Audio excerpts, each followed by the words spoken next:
Bonjour Hugo, Bonjour Thomas.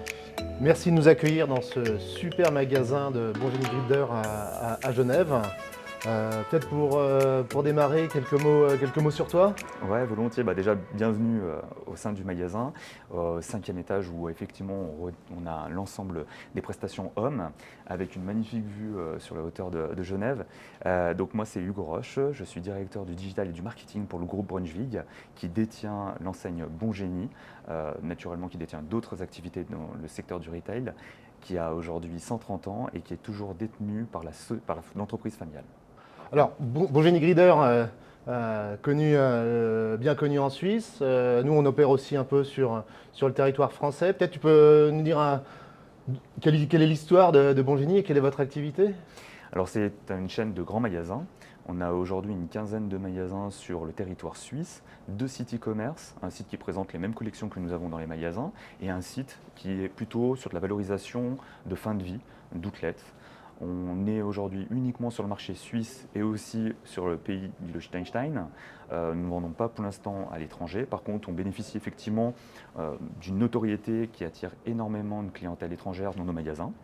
Le magasin aujourd'hui reste quand même pour nous un intérêt très fort avec une dynamique du digital pour pouvoir aussi venir donner une expérience en couture aux clients. Mais il y a aussi cet aspect vente en ligne. Et il y a aussi cet espèce de vente en ligne. D'accord, d'accord. Bon, c'est ça qui nous intéresse nous aujourd'hui, parce que là, Oui. chez Kipik, on s'intéresse évidemment au secteur du retail et comment aller justement alimenter ces sites e-commerce et le digital en général. Alors si on se voit aujourd'hui, c'est qu'on a une expérience commune, hein, on a la mise en place d'un outil de DAM, Digital Asset Management, pour supporter justement cette activité e-commerce.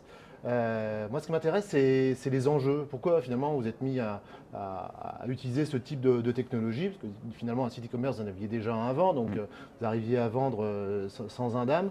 Quelle est la genèse de cette opération? On a travaillé effectivement un audit il y a maintenant 4 ans où il s'avérait qu'on avait besoin de se renforcer sur un certain nombre de processus, tant sur la récupération justement de ces assets, parce qu'on couvre 450 marques en termes de distribution.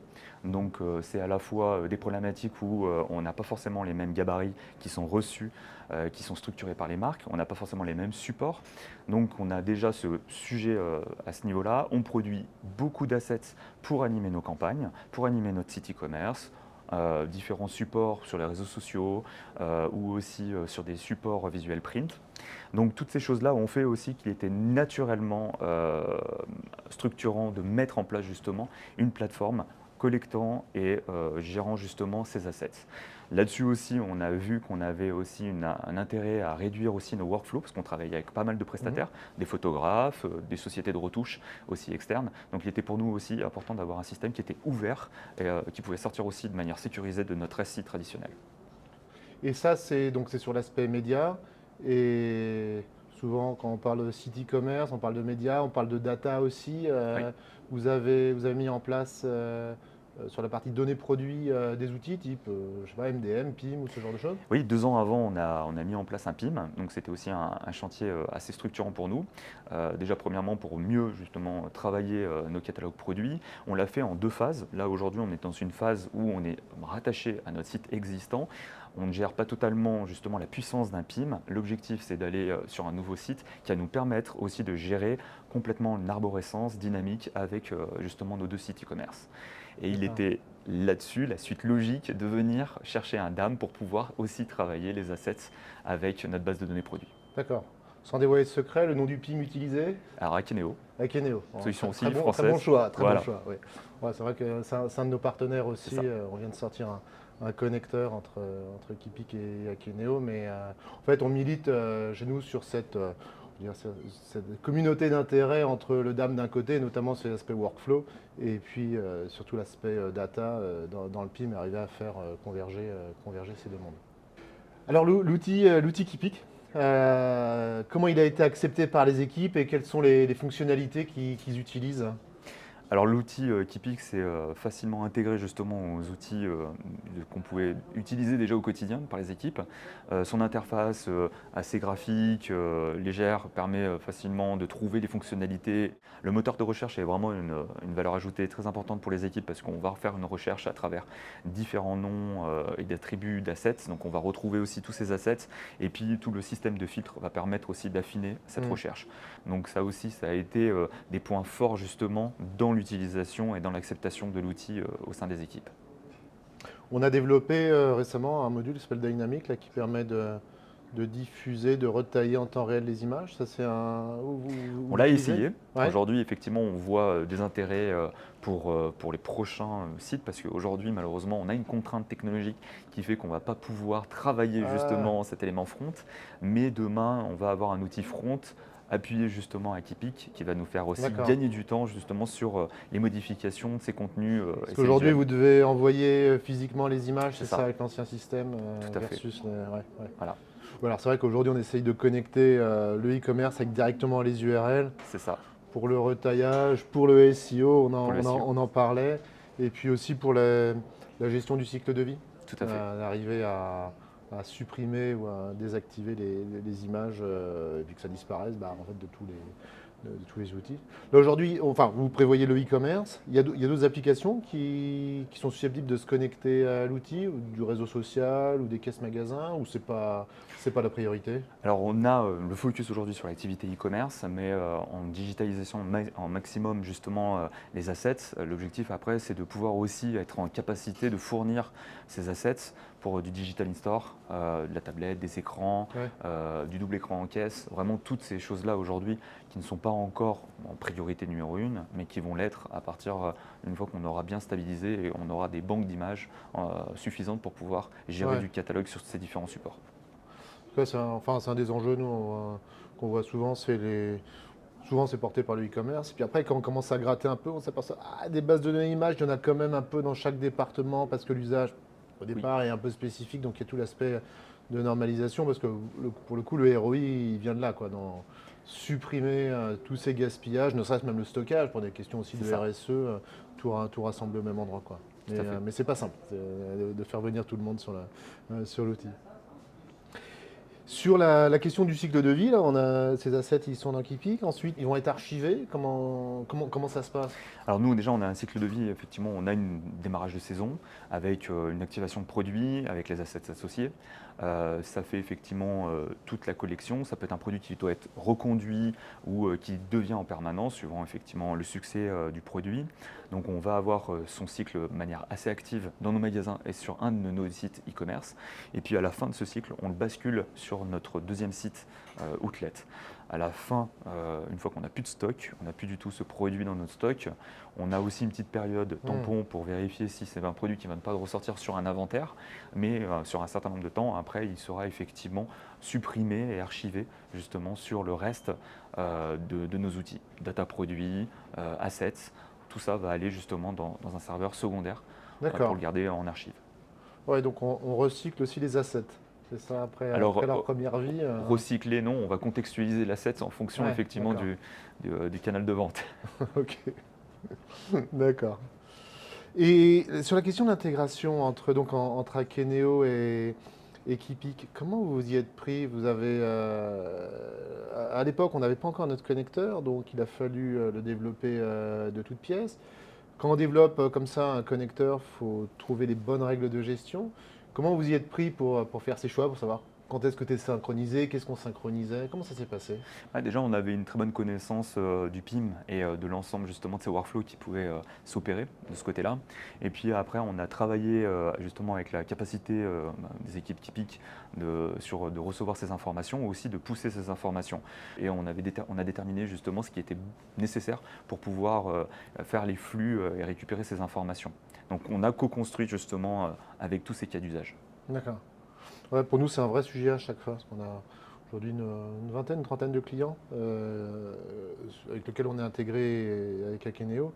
Et à chaque fois, on remarque enfin, des différences métiers et parfois même une grande créativité dans la manière de synchroniser Keepik et Keneo. D'ailleurs, c'est pour ça qu'on a sorti un plugin pour essayer en tout cas, que les use cases de base soient gérés, mais sinon, effectivement, ouais, par d'intégration. Donc, c'est vraiment un sujet d'actualité. Alors, peut-être sur la question parce que de mise en œuvre. Comment vous y êtes pris pour mettre en place ce DAM? Par quoi vous avez commencé? Quelles ont été les grandes étapes en fait?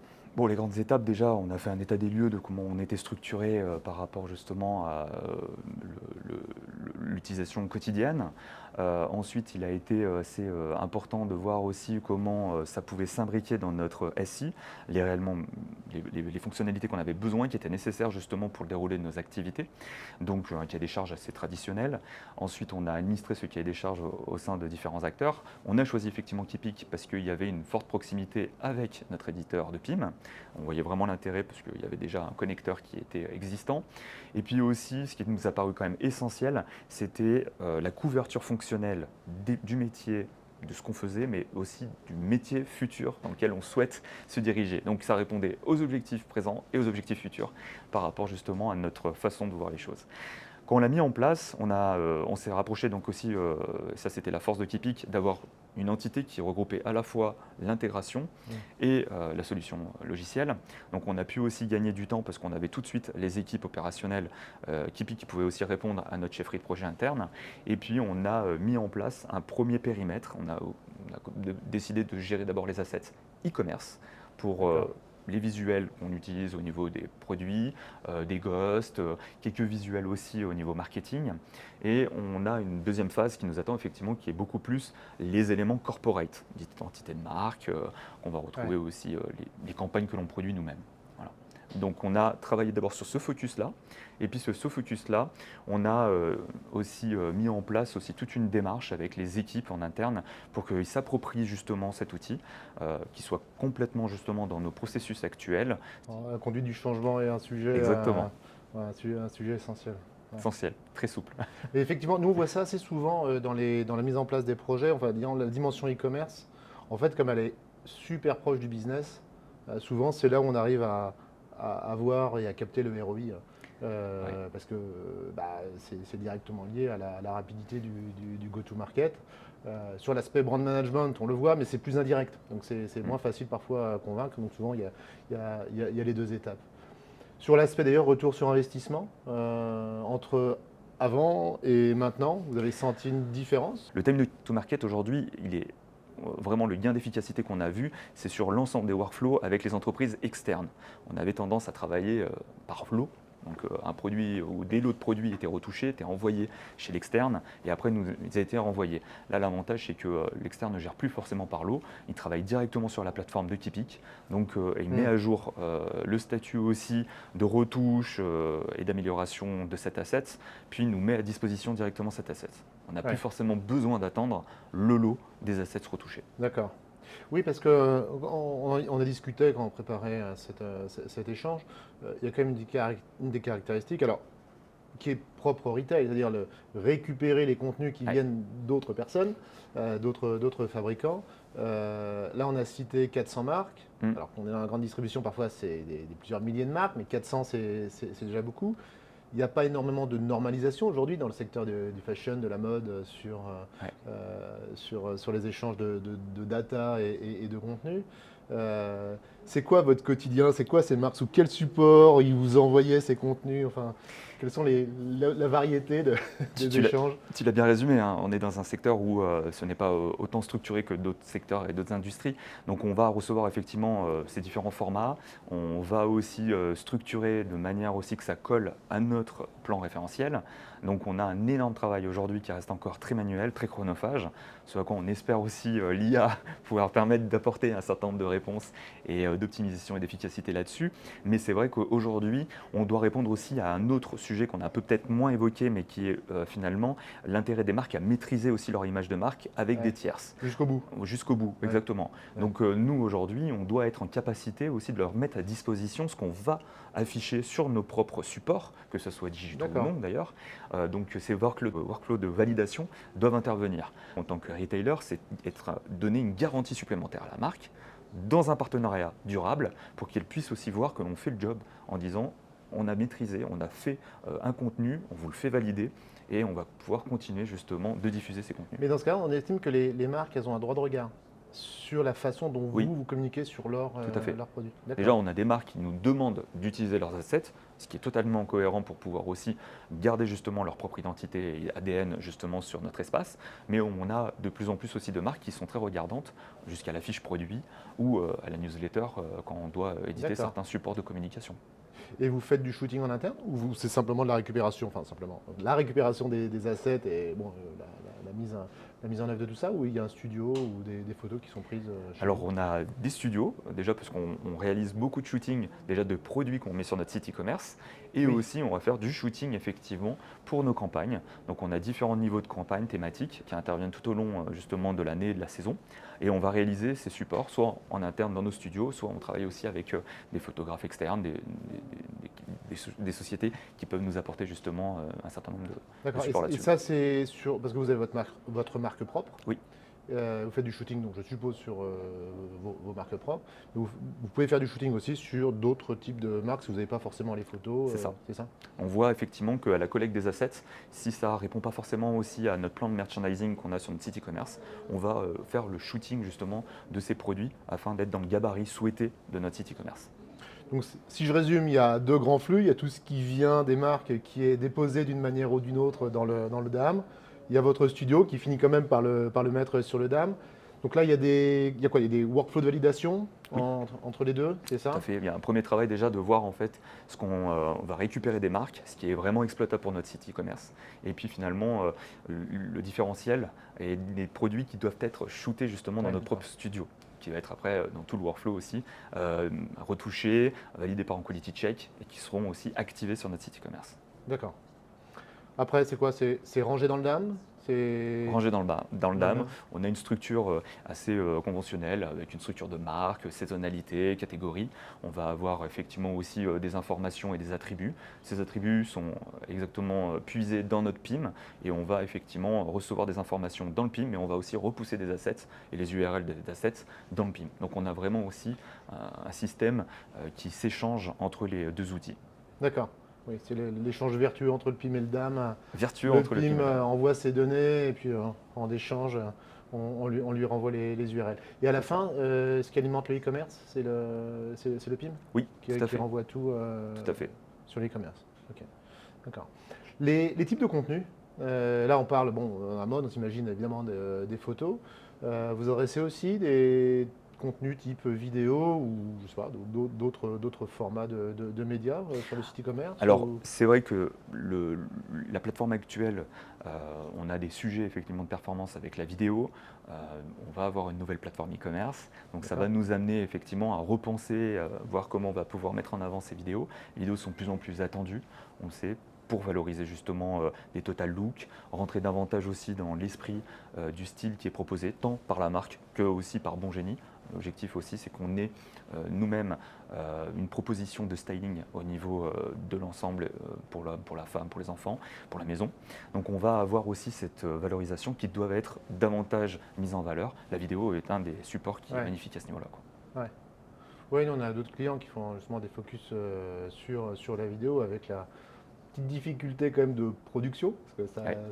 ça prend du temps, donc ils s'interrogent aussi sur la capacité pour le DAM d'être dire force de proposition, en tout cas un premier outillage pour aller faire rapidement des vidéos. Bon, c'est pas toujours évident pour les marques qui justement cherchent à contrôler avec un DA derrière Tout à fait. qui veut tout screener, mais qui effectivement en fait partie. Et nous, de Euh, trouver notre équilibre entre justement ces marques-là et ouais. les marques qui nous laissent un petit peu plus de liberté pour pouvoir valoriser justement leurs produits. Un autre secteur qu'on a dans le retail, les marques elles ont moins d'impact et c'est plutôt le retailer qui va essayer d'imposer en quelque sorte son look graphique pour que tous les produits soient affichés dans le même Oui, environnement et similaire à chacun. Donc ça, effectivement, ça varie d'une marque sur l'autre. c'est ça. Et de la 3D ou de l'auto-génératif, c'est des choses qui sont en, Alors, en discussion ou... 3D, on n'a pas vraiment la typologie de produit adaptée. Aujourd'hui, on reste quand même sur des choses où c'est des produits, des beaux produits qui sont faits, donc on doit faire ressortir un certain nombre de détails. Donc j'ai envie de dire que c'est la photo ou la vidéo qui est quand même aujourd'hui attendue sur ces produits.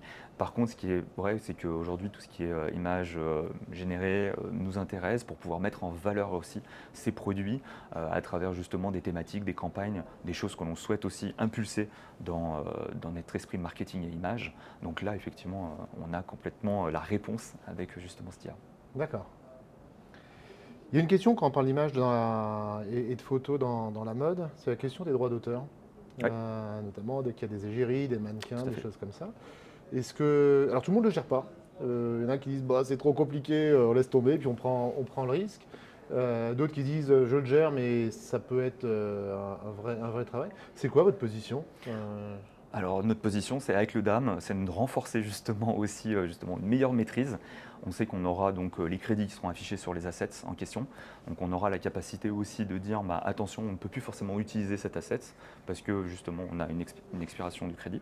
On souhaite être un peu plus aussi, on va dire, cohérent sur l'utilisation d'assets parce qu'on va avoir des assets qui sont utilisés pour certains types de campagnes. Donc sur ce type de campagne, là aussi, justement, le DAM a un rôle de knowledge, donc on va avoir les informations qu'on peut utiliser pour ce type de campagne ou pour ce type de support. Il y a aussi certains égéries qui nous autorisent des droits sur les réseaux sociaux ou non, ou va nous permettre de aussi pousser justement des campagnes sur un laps de temps. Donc toutes ces choses-là aujourd'hui seront maîtrisées par le DAM. Ouais, d'accord. Ouais. Je dirais mieux vaut tard que jamais.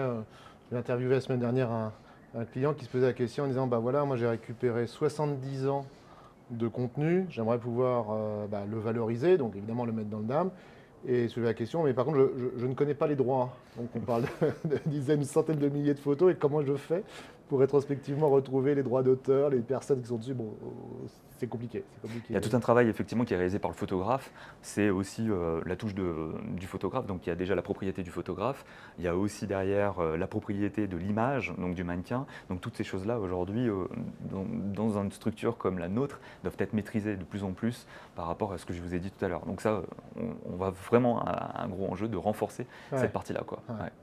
Il y avait une question, je dis, discutais avec un autre retailer dans la mode. Eux, il y avait toute la question de comment récupérer le user generated content. Mhm.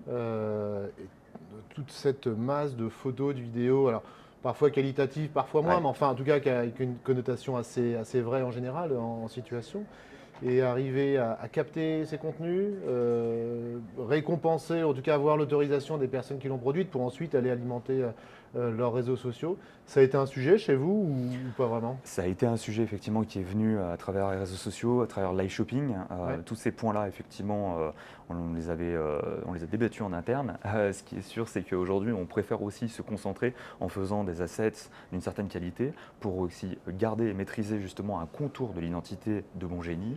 Qu'est-ce qui va faire la différence entre un Bon Génie, effectivement, aujourd'hui, et les réseaux sociaux, des marques ou d'influenceurs, de toutes ces personnes qui interviennent aussi sur ces plateformes? C'est aussi l'identité de Bon Génie et de l'histoire que Bon Génie va raconter. Donc c'est surtout ça aujourd'hui qui nous intéresse, c'est comment mieux exploiter ces visuels et aussi derrière comment on va pousser une histoire à travers ces visuels. Alors de ramener aussi des retours d'expérience, là aussi on est sur des cycles qui sont extrêmement courts. Nos cycles ouais. de vie de produits, on a du permanent, on a des collections qui sont reconduites, mais on reste quand même sur de la saisonnalité. Oui. Ouais, donc on ne peut pas non plus surinvestir dans quelque chose qui a une durée de vie de C'est quelques. ça. Bon, et puis, le temps de le sortir, le produit est peut-être déjà en fin de C'est pour ça qu'on commercialisation. doit aller très rapidement Ouais, au tout début de la saison pour que le produit soit déjà justement prêt sur notre site, dans nos magasins, pour être d'accord. vendu au plus. Ouais. Aujourd'hui, entre le moment où un produit arrive et le moment où sa photo est diffusée sur le Ouais. site, on parle de quoi? Alors tout dépend parce qu'on a déjà aussi le sujet de la manière aussi comment est livrée la marchandise. Ouais, Donc on a ce premier sujet, nous on attend des tailles très spécifiques parce qu'en fait, ce sont celles qui répondent justement à nos mannequins, pour nos studios. Donc là, on est vraiment sur du très opérationnel. Et puis ensuite, il y a le temps qui doit être effectivement le plus raccourci. On parle des fois de 2 semaines à 3 semaines. On peut avoir même des fois un petit peu de retard sur certaines marques. On a aussi des listings de priorité pour pouvoir aussi pousser au plus vite justement certaines marques qui répondent aussi à des enjeux de plan de communication, de marketing sur des états un peu campagne nationale ou internationale. D'accord. Donc là, il y a le PIM, là, il y a le DAM. J'entends nouveau site e-commerce qui va voir le jour, donc quelques chantiers en perspective. Comment vous voyez les 3 prochaines années, les enjeux? Alors, au-delà de la refonte du site e-commerce, ce qu'en est certainement un, mais qu'est-ce qui reste à faire? Comment on peut s'améliorer aussi? Alors déjà, il y a beaucoup de sujets autour de la data. La data aujourd'hui, la manière comment on la collecte, la manière comment on la travaille. On souhaite de plus en plus aujourd'hui trouver des méthodes, parce qu'on a des technologies aujourd'hui qui sont en train d'arriver, qui sont déjà présentes et qui peuvent nous aider justement aussi à favoriser et à faciliter le travail pour nos collaborateurs, mais aussi améliorer cette expérience de personnalisation auprès de nos clients. Donc ce sont aussi ces axes-là qui aujourd'hui sont dans notre vision sur les 3 prochaines années. Améliorer le travail de nos collaborateurs et aussi travailler justement une expérience pour nos clients. D'accord, donc optimiser le geste qui est fait aujourd'hui, C'est ça. éviter tous les gaspillages et puis d'accord, et améliorer l'expérience. Tout à fait. Les sujets sur l'IA, sur l'autogénération, je prends un vêtement, j'arrive à l'appliquer avec une IA sur un mannequin virtuel pour justement s'adapter à chaque cible. C'est des choses qui sont aujourd'hui vraiment quelque chose du futur, ou est-ce qu'on commence à sentir les prémices, ou c'est pas d'actualité? Il y a déjà plusieurs années où il y a des sociétés qui nous ont approchés effectivement par rapport à des technologies. Aujourd'hui, c'est vrai qu'on regarde avec un regard sur la durée. On aimerait trouver effectivement une solution qui s'inscrit dans le temps. Malheureusement, certaines sociétés ont dû arrêter ces activités-là. Il est vrai que maintenant, avec justement cet engouement lié à l'IA, ça peut être des sujets qui peuvent remporter un peu plus de succès. Donc on espère effectivement de voir un acteur qui se renforce justement dans ce domaine-là. Ouais. Aujourd'hui, on n'a malheureusement pas trouvé un acteur pour répondre justement à ces capacités-là, surtout par rapport à la taille de notre catalogue et de nos équipes. Ouais, tout le monde se cherche un peu. Ce qu'on est Là, bon, il y a plein de sujets autour de l'IA. Nous, on travaille en lien avec le retail beaucoup sur les IA de vérification. C'est-à-dire, tout ce qui est contenu qui arrive par les fabricants, qui sont parfois d'une qualité ou d'une correspondance avec le produit qui est parfois un peu incertaine, d'avoir des IA qui vont faire de la vérification. On avait un peu évoqué ce sujet en interview, parce que c'est quoi l'histoire? Parfois, vous recevez des catalogues avec des milliers d'images, mais pas forcément le code produit correspondant, et l'IA peut peut-être aider dans quelque chose comme ça? Ouais, complètement. Ça, c'est des tâches effectivement chronophages, mais même, ne serait-ce qu'on a donc une partie de l'assortiment qui n'est pas forcément 100% de l'assortiment de la marque. Donc la marque va nous envoyer l'ensemble de ses assets, à nous d'aller récupérer les assets qui nous intéressent. Donc dans les assets qui nous intéressent, on va privilégier les assets avec les produits qu'on va vendre. Donc aussi, il y a un énorme travail aujourd'hui à travers l'IA qui peut être justement de faire du match et de pouvoir aussi sortir les assets uniquement exploitables par rapport justement à notre politique de distribution et notre choix catalogue produit. D'accord. Bon, bah, plein de sujets en Plein de perspective. sujets.